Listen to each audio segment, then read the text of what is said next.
اعوذ باللہ من الشیطان الرجیم بسم اللہ الرحمن الرحیم۔ سورۃ المومن، اور اس سورہ مبارکہ کا ایک نام سورہ غافر بھی ہے۔ دو نام ہیں اس سورت کے۔ کئی سورتیں قرآن مجید کی ایسی جن کے دو دو نام ہیں۔ سورہ بنی اسرائیل کا نام سورہ اسراء بھی ہے۔ عرب ممالک میں جب قرآن چھپتا ہے تو بنی اسرائیل نہیں ہے اس سورت کا نام، بلکہ اسراء، سبحان الذی اسریٰ بعبدہ، اس سے وہ سورہ اسراء ہے۔ اسی طرح یہ سورت ہے، اس سے اگلی سورت کے بھی دو نام ہیں، سورہ فصلت اور سورہ حامیم السجدہ۔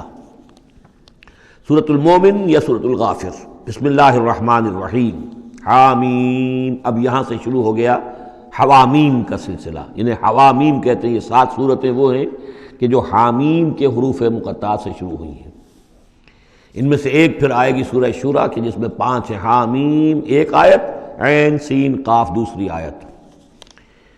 تنزیل الکتاب من اللہ العزیز العلیم، یہ میں نے نوٹ کرا دیا تھا۔ پچھلی صورت جو اس کا جوڑا ہے وہ شروع ہوئی تھی تنزیل الکتاب من اللہ العزیز الحکیم سے، اتارا جانا ہے اس کتاب کا اس اللہ کی جانب سے جو عزیز ہے، زبردست ہے۔ وہاں تھا حکیم، یہاں ہے علیم اور صاحب علم ہے۔ دوسرا اس صورت کے بارے میں نوٹ کیجئے کہ یہاں اللہ تعالیٰ کی صفات جو آئی ہیں یا اللہ کے جو اسماء آئے ہیں وہ ترکیب اضافی کی شکل میں ہے۔ غافر الذنب، وہ اللہ کہ جو معاف فرمانے والا ہے، بخشنے والا ہے گناہ کا، اسی سے سورہ غافر اس کا نام ہے۔ قابل التوب، جو قبول فرمانے والا ہے توبہ کا۔ شدید العقاب، جو سزا دینے میں بہت سخت ہے۔ ذی الطول، بہت طاقت والا ہے، مقدور والا ہے۔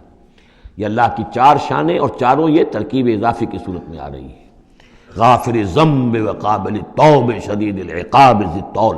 آگے چل کر بھی یہ شان آپ کو اس صورت میں ملے گی۔ لا الہ الا ہو، اس کے سوا کوئی معبود نہیں۔ الیہ المصیر، اور اسی کی طرف لوٹ جانا ہے۔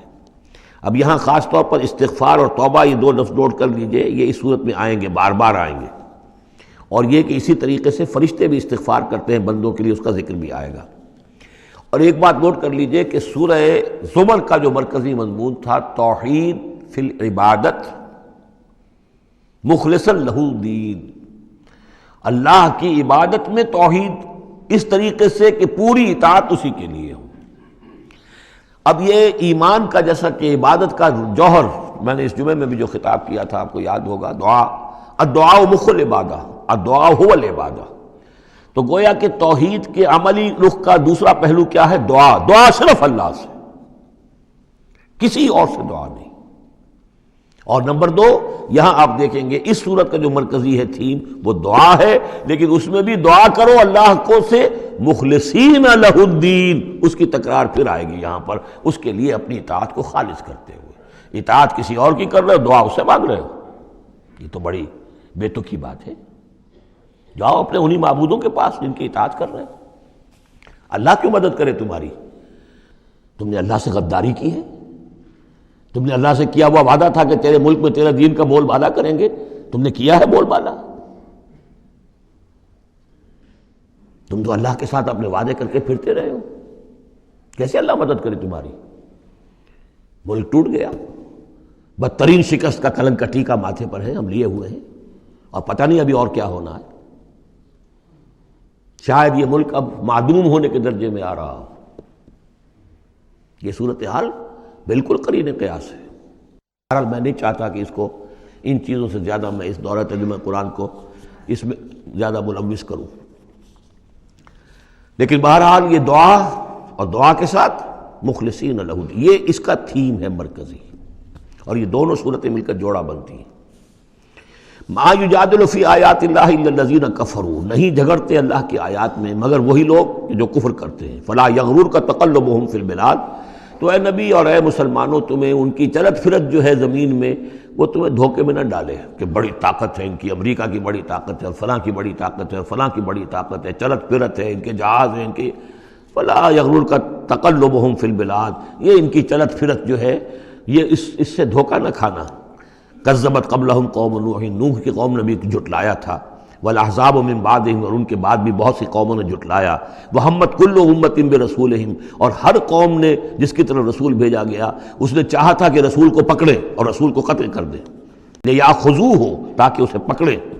وَجَادَلُوا بِالْبَاطِلِ لِيُدْحِضُوا بِهِ الْحَقَّ، اور وہ باطل کے ساتھ، باطل دلیلوں کے ساتھ جدال کرتے رہے، جھگڑتے رہے تاکہ حق کو پسپا کر دیں، لِيُدْحِضُوا بِهِ الْحَقَّ فَأَخَذْتُهُمْ، تو میں نے انہیں پکڑا، فَكَيْفَ كَانَ عِقَابِ، تو کیسی تھی میری پکڑ اور کیسی تھی میری سزا۔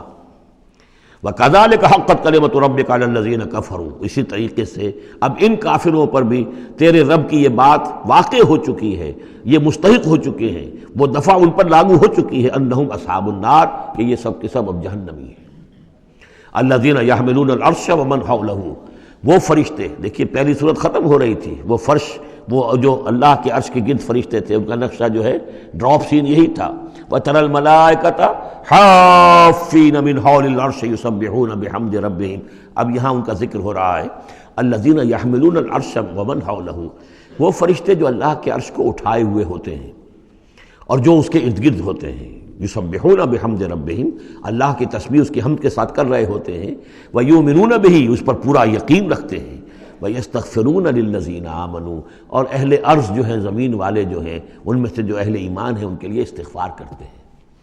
ربنا وسعت کل شیء رحمتا وعلما، اے رب ہمارے، تیرا علم اور تیری رحمت ہر چیز کا احاطہ کیے ہوئے ہے، ہم تجھ سے کیا عرض کریں، تجھے ہر شے کا علم ہے، اور تیری رحمت ہر چیز کو پہلے ہی سے اپنے گود میں لیے ہوئے ہے، پھر بھی ہم ایک استغفار کر رہے ہیں، ایک استدعا کر رہے ہیں، تیری رحمت کی درخواست کر رہے ہیں کہ زمین والوں میں سے، ان انسانوں میں سے جو بھی لوگ نیک ہیں، تو ان کی خطائیں اگر کوئی ہیں تو بخش دے۔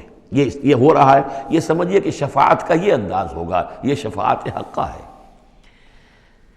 ربنا وسعت کل شیء رحمتا وعلما، اے اللہ تیری رحمت، تیری رحمت اور تیرا علم ہر شے کو محیط ہے۔ فاغفر للذین تابوا، تو یہ انسانوں میں سے جو لوگ جنہوں نے توبہ کی، جنہوں نے رجوع کیا، واتبعوا سبیلک، اور جنہوں نے تیرے راستے کی پیروی کی، ان کے لیے مغفرت کر دے، ان کی خطاؤں سے درگزر فرما۔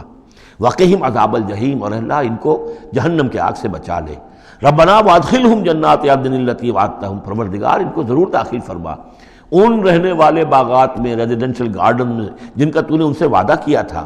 ومن صلح من آبائہم، اور جو بھی ان کے آباء میں سے، باپوں میں سے اچھے ہوں، نیک ہوں، صالحین میں سے ہوں، وازواجہم، اور ان کی بیویوں میں سے، وذریاتہم، اور ان کی اولاد میں سے۔